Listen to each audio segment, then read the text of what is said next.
Syederalun, belakangan santer muncul dugaan Gubernur DKI Jakarta, Anies Baswedan, yang menjadi sasaran kriminalisasi oleh Komisi Pemberantasan Korupsi atau KPK terkait dengan balap Formula E yang diselenggarakan di Jakarta beberapa waktu lalu.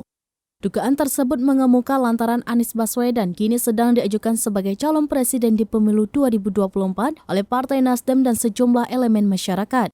Isu yang beredar saat ini menyebut Ketua KPK Firly Bahuri memaksakan agar Gubernur Anies Baswedan ditetapkan sebagai tersangka kasus dugaan korupsi Formula E. Hal ini mencuat dan menjadi perbincangan publik setelah laporan koran Tempo menyebut Ketua KPK Firly Bahuri memaksakan agar Anies ditetapkan sebagai tersangka dalam kasus ini.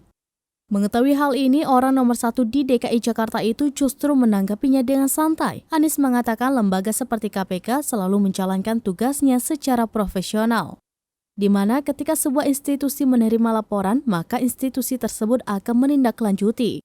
Karena itu, mantan Menteri Pendidikan dan Kebudayaan di awal pemerintahan Jokowi Yusuf kala ini masih mempercayai KPK.